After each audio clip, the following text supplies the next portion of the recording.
इस हेडलाइंस के प्रायोजक प्रकृति जैसी शुद्धता हमारी पहचान, MDH मसाले, the real spice of India.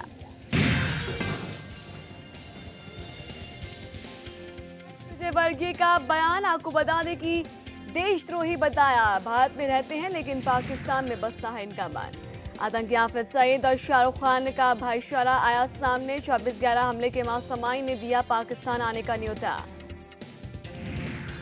Warangal के पूर्व सांसद एस राजैया के घर में लगी आग। हादसे में 4 लोगों की मौत। सिलेंडर में गैस लीकेज की वजह से लगी आग। शिवसेना की बीजेपी को 2 टूक। KTMC नगर निगम में महापौर के पद की बीजेपी न करे मांग, नहीं तो रास्ते हो जाएंगे अलग। सरगना छोटा राजन का आज भारत आना पाना मुश्किल है। खराब मौसम के चलते दोपहर 2 बजे तक बंद रहेगा बाली इंटरनेशनल एयरपोर्ट। और ओला कैब के ड्राइवर पर लगा छेड़छाड़ का आरोप। गाड़ी में नहीं था GPS सिस्टम, ड्राइवर का नाम भी रजिस्टर्ड नहीं, कंपनी ने झाड़ा पल्ला।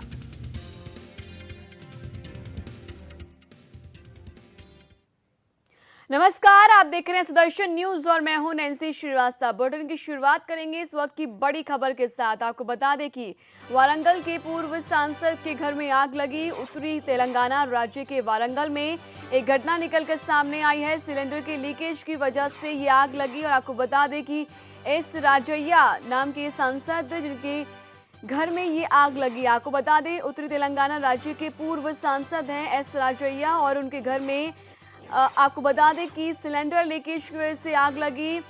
एक बहू और 3 पोते झुलसे और मौत की पुष्टि हो चुकी है। आपको बता दें कि सिलेंडर की लीकेज की वजह से आग लगी, जिसके कारण 4 लोगों की मौत हो गई है।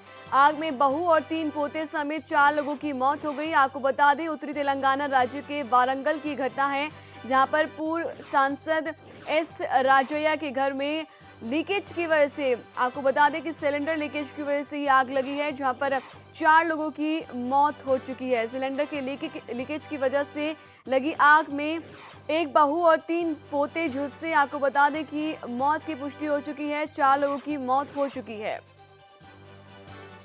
तो सांसद का नाम एस राजैया है। आपको बता दें उत्तरी तेलंगाना राज्य के वारंगल की घटना है, जहां पर पूर्व सांसद एस राजैया के घर में आग लगी है। एक बहू और 3 पोतों के साथ, यानी कि इस घटना में 4 लोगों की मौत हो चुकी है।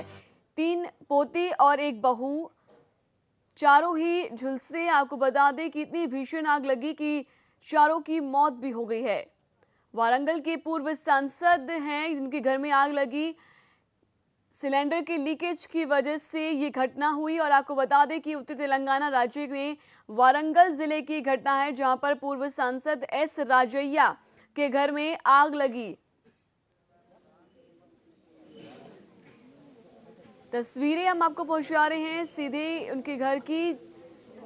उत्तरी तेलंगाना राज्य के वारंगल की ये घटना है, जहां पर पूर्व सांसद एस राजैया के घर में आग लगी। बताया जा रहा है कि सिलेंडर लीकेज की वजह से ये आग लगी, जिसमें एक बहू समेत 3 पोते जो हैं वो इसमें झुलसे और मौत हो गई।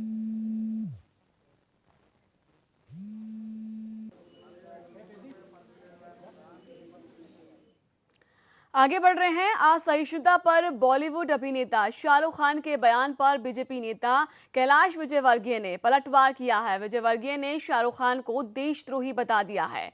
अपने एक ट्वीट में विजयवर्गीय ने कहा कि शाहरुख खान रहते तो भारत में हैं, लेकिन उनका मन हमेशा पाकिस्तान में ही रहता है।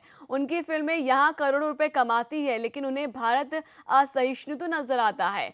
ये देशद्रोह नहीं तो क्या है? बीजेपी नेता यही नहीं रुके। उन्होंने कहा कि जब 1993 में बॉम्बे में सैकड़ों लोग मारे गए थे, तब शाहरुख खान कहां थे? जब मुंबई में 26/11 का हमला हुआ था, तब शाहरुख खान कहां थे? असहिष्णुता को लेकर बीते 1 महीने से चल रही बहस के बाद केंद्र सरकार ने अपनी गलती मान ली है। पूरे मामले पर केंद्र सरकार का रुख साफ करते हुए केंद्रीय मंत्री प्रकाश जावड़ेकर ने कहा कि सरकार ने दादरी घटना से सबक लिया है, इस पर तेजी से बात करनी चाहिए थी। एक निजी चैनल को दिए गए इंटरव्यू में जावड़ेकर ने कहा कि हमारा मानना है कि खाना निजी पसंद का मुद्दा है और इस बारे में कोई किसी से जबरदस्ती नहीं कर सकता। असहिष्णुता के खिलाफ कांग्रेस के मार्च पर बीजेपी ने पलटवार किया है। कांग्रेस पर हमला बोलते हुए केंद्रीय मंत्री वेंकैया नायडू ने कहा कि राजनीतिक असहिष्णुता कांग्रेस के जीन में है। आपातकाल के दौरान कांग्रेस ने विरोध करने वाली की हर आवाज को दबाया और अब वे ऐसी ही घटनाओं पर शिकायत कर रही है। बीजेपी ने जहां कांग्रेस के इस प्रदर्शन को राजनीतिक नौटंकी करार दिया, वहीं ज्ञापन लेकर राष्ट्रपति भवन जाने की बजाय राजभवन जाने की सलाह भी दी। बीजेपी का कहना है कि कांग्रेस जिन घटनाओं का विरोध कर रही है वे सभी कांग्रेस या कांग्रेस करीबी पार्टियों के सरकारों वाले राज्यों में हुई थी।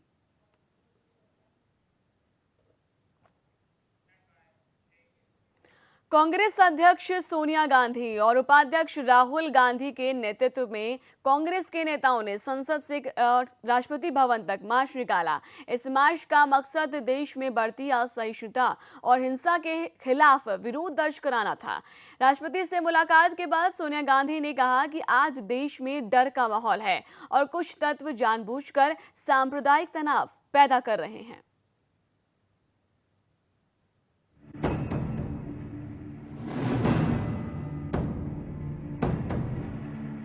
देश में बढ़ती असहिष्णुता की ओर राष्ट्रपति का ध्यान आकर्षित करने के लिए कांग्रेस ने सोनिया गांधी की अगुवाई में संसद से राष्ट्रपति भवन तक पैदल मार्च निकाला और राष्ट्रपति को ज्ञापन सौंपा। हमने उनको एक ज्ञापन दिया है जिसकी कॉपी आपके पास है। इस ज्ञापन में भय, असहनशीलता और धमकी का माहौल बनाए जाने पर गहरी चिंता व्यक्त की गई है। जो दुखद घटनाएं आजकल हो रही हैं, यह सब एक सोची समझी रणनीति का हिस्सा है जो हमारे समाज को बांटने के लिए जानबूझकर रची गई है। तो सुना आपने, कांग्रेस अध्यक्ष सोनिया गांधी ने केंद्र सरकार पर समाज को बांटने और देश का माहौल बिगाड़ने का आरोप लगाया है। तो वहीं कांग्रेस उपाध्यक्ष राहुल गांधी ने आरएसएस और बीजेपी को देश के बिगड़ते माहौल का जिम्मेदार ठहराया है। Large numbers of people have made it very clear they are unhappy with the way this government views this country. The heart of the problem. This is not a matter of the Congress party. This is a matter of every single Indian. We are proud people. We like the ability to be able to say what we want. We like the ability to be able to believe what we want. And the Prime Minister doesn't like that. So that is why we have gone to the President. वही तो हम कह रहे हैं, माहौल manufactured है। RSS के लोग, बीजेपी के लोग मैन्युफैक्चर कर रहे हैं। That is exactly what we are saying. The finance minister is under the impression that there is nothing going on. Maybe he should go to the villages and see what's happening. अब हम आपको दिखाते हैं दो तस्वीरें जिसमें देश में बढ़ती असहनशीलता के खिलाफ कांग्रेस का विरोध मार्च है, तो दूसरी तस्वीर में कांग्रेस के विरोध में सिखों का प्रदर्शन। तस्वीरों में कांग्रेस के खिलाफ प्रदर्शन कर रहे सिख समुदाय के लोगों का ये सवाल है कि क्या कांग्रेस के राज में ऐसा नहीं हुआ।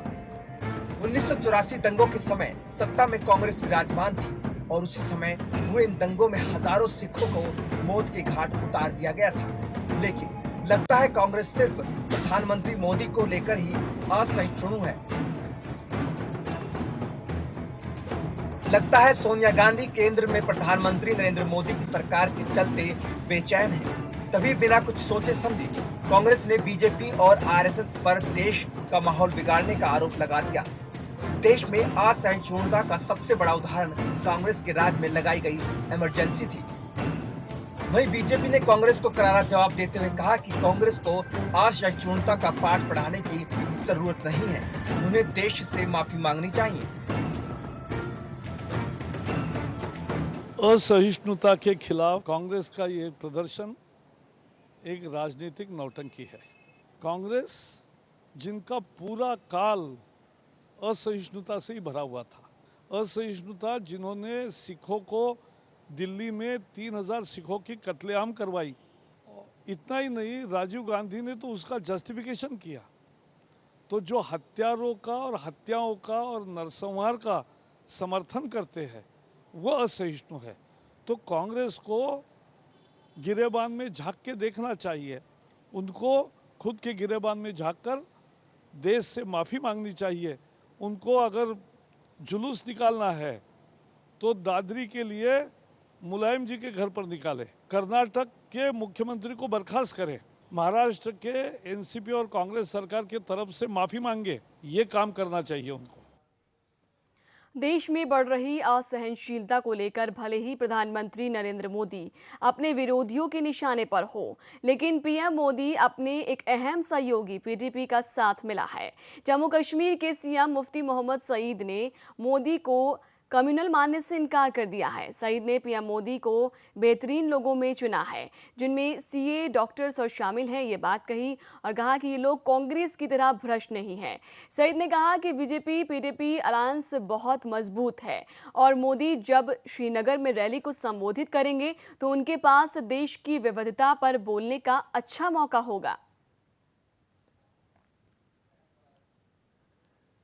कर्नाटक के सीएम सिद्धारमैया का सिर काटने की धमकी देने वाले बीजेपी नेता को गिरफ्तार कर लिया गया है। दरअसल स्थानीय बीजेपी नेता एसएन चन्नबसप्पा ने धमकी देते हुए कहा था कि यदि सिद्धारमैया शिवमोगा में गौमांस खाएंगे तो वो उनके सिर कलम कर देंगे।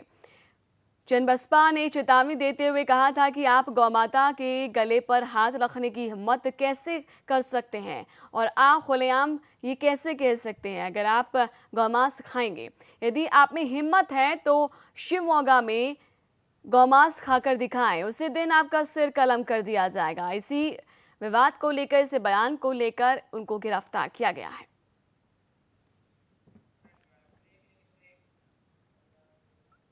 और इसी के साथ फिलहाल वक्त हुआ एक छोटे से ब्रेक का। जल्द लौटेंगे, देखते रहें सुदर्शन न्यूज।